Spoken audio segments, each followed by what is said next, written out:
katropa, welcome again sa Chef Angel Kitchen. Kung bago ka sa channel ko, please like, subscribe, at pakipindot na rin po ng bell icon sa ilalim po ng inyong mga screen para updated po kayo kung may mga bago po kong upload na mga bagong video. For today's episode, nais ko pong i-share sa inyo ang isa sa pinagmamalaki naming pagkain sa Iloilo. Maigi rin po itong ihanda sa merienda. At higit po sa lahat, maganda po itong pagkakakitaan lalo na po ngayon sa panahon ng pandemya. Ito po yung tinatawag na chicken arroz caldo. So ito po very similar sa lugaw na ating pong kinakain at nakikita natin kahit saan po sa Maynila. So try nyo po ito dahil sigurado po akong masasarapan po kayo dito. So without further ado mga katropa, mag-start na po tayo. Tara na po!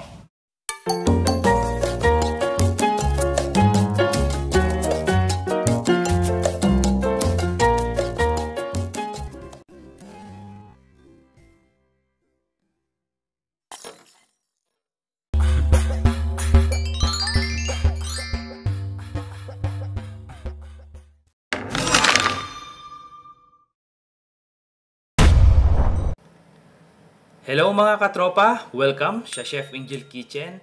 Samahan niyo po ako sa araw na ito dahil i-share ko po sa inyo kung paano lutuin ang isa sa pinagmamalaki naming Ilonggo's Best. Ito po yung tinatawag na chicken arroz caldo. At ito po ang kanyang mga ingredients. Unang-una yung ating main ingredients, this is one whole chicken cut into serving size. Depende po sa inyo kung gaano po kalaki ang inyong gustong ihiwa sa inyong manok.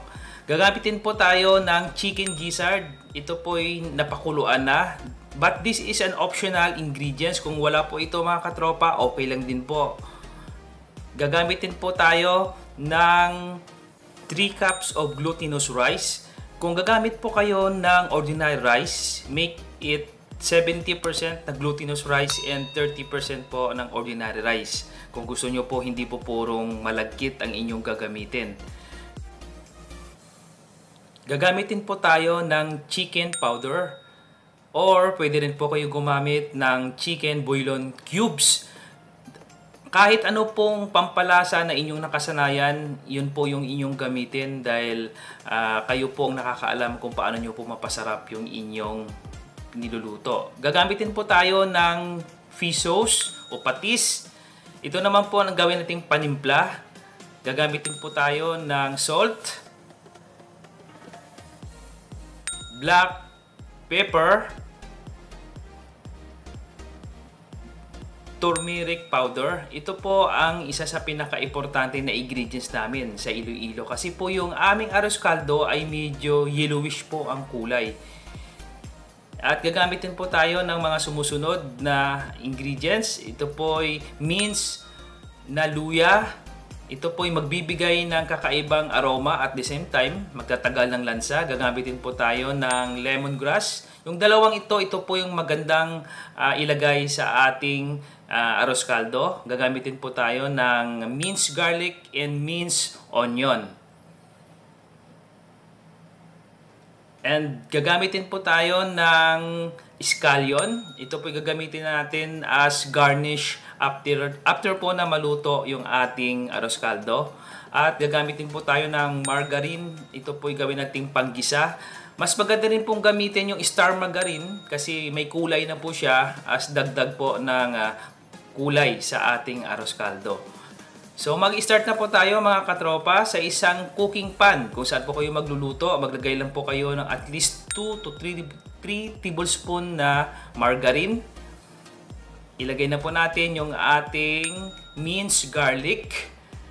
So importante po pag nagluluto po kayo, pag nagigisa po kayo, kailangan po medyo i-toasted po natin ng konti yung ating garlic kasi para po lumabas yung aroma at yan po yung magbibigay ng bango sa ating arroz caldo. Pwede po tayo mag-isa in separate pan para po i-garnish natin sa ating arroz caldo. So after po ng medyo mag-brown na po siya ng konti, isunod na po natin yung ating minced na sibuyas. So importante po ang step na to, as I said before sa aking mga previous vlog, na huwag nyo pong madaliin yung paggigisa. Kasi importante po ma-extract po natin ng maigi ang lahat po ng aroma. And then, isunod na po natin yung ating minced ginger. Yan naman po, as I said before, yan po yung magbibigay ng bango. At ang luya po ay mabisang pangtanggal ng lansa. Yan po ang karakteristik po ng luya. Sila po ng tanglad. Yan po ang mabisang panlagay, lalo na po sa mga malalansang mga lutuin. So wait po natin na mag-translucent po ang lahat po ng ating mga ingredients. Katulad po nito, medyo nag-translucent na po yung ating onion.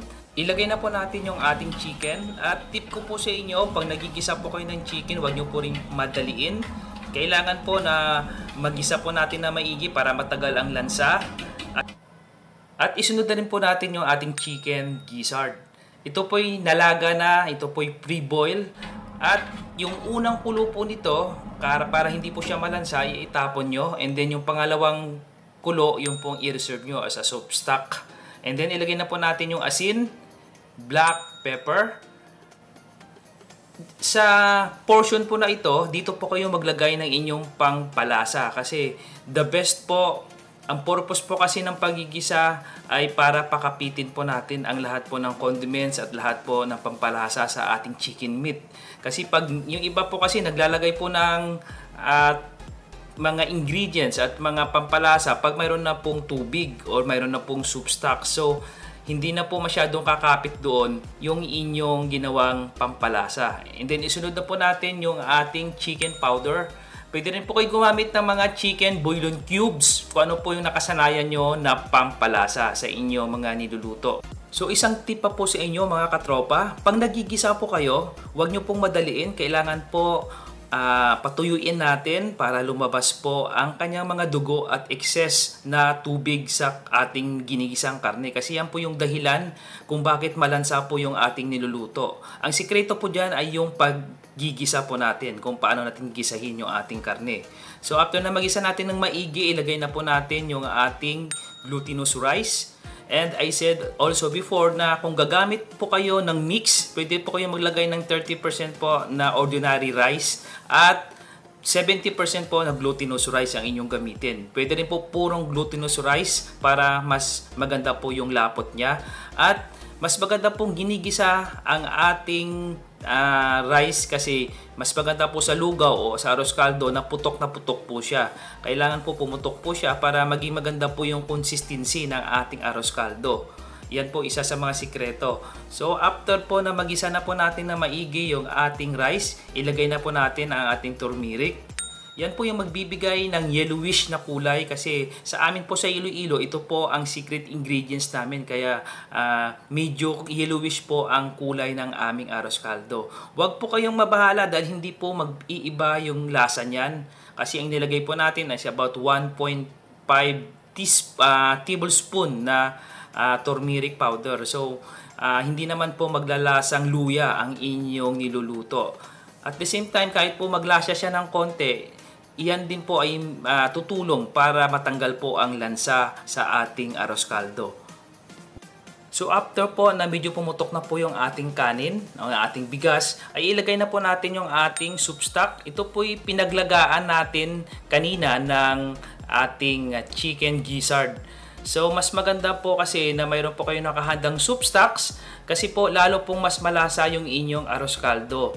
At pwede rin po kayong gumamit ng buto-buto ng baboy or buto-buto ng manok para po gawing soup stocks.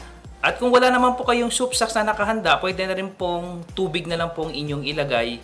Habulin nyo na lang po sa lasa. Pero mas maganda po kasi na soup stock po ang inyong gamitin para lalong malasa po yung inyong arroz caldo. So ito pa po isa sa mga secret ingredients namin na mga Ilonggo. Ito po yung tinatawag na tanglad o ito tinatawag na lemongrass sa English. So ang next step po natin, takpan po natin ito, hinaan natin yung apoy. Simmer lang po natin hanggang kumulo po siya ng mga ilang minuto. And then, after po nyan, i-check po natin ulit. Ayan po, kumulo na po yung ating arroz caldo. So, kailangan po this time, hintayin po natin na talagang maluto po yung kanin natin para maganda po ang magiging consistency niya.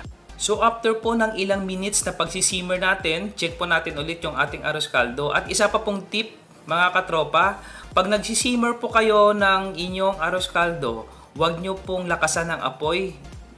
Lagay nyo po sa small fire lang para po hindi po masunog at hindi po manikit yung ilalim niyan. Kasi may tendency po na manikit po ang ilalim ng inyong arroz caldo pag malakas po yung inyong apoy. So, I think okay na po yung ating manok. Luto na po at pumutok na rin po yung ating bigas. Ang ganda ng consistency. Dito na po kayo mag-adjust ng inyong lasa, ng inyong panlasa. Magdagdag po kayo, magtimpla po kayo. Ito po gawin yung panimpla, yung patis.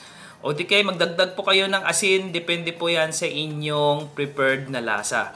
So I think okay na po yung ating arroz caldo, mag-final testing na po tayo. So okay, ayos, maganda po, pasado po yung ating arroz caldo. Ito po gagawin ko pong merienda sa ating mga katropa dito sa barko.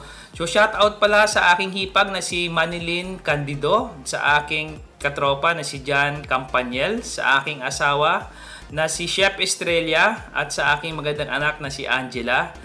At sana po nag-enjoy po kayo sa panonood sa aking YouTube channel, sa Chef Angel Kitchen. At ihanda na po natin yung ating arroz caldo. So ladies and gentlemen, ito na po yung aming ipinagmamalaking Ilonggo's Best Chicken Arroz Caldo. So sa Iloilo po, ito po isa sa pinaka in demand at isa sa pinaka-paborito po ng mga Ilonggo. Pag nakapunta po kayo sa Iloilo, tikman nyo po yung aming pinagmamalaking Ilonggo's Best. Ito po ay arroz caldo at lalagyan po natin ng itlog para maging special at hindi po mawawala yung ating toasted na bawang. As I said before, pwede po kayo mag-toasted ng separate na bawang para mas lalo pong malinamnam. At panghuli, lagyan po natin ng spring onion o tinatawag na lang scallion as additional flavor sa ating arroz caldo. So here you are mga katropa, salamat po sa inyong panunood. This is Chef Angel signing off.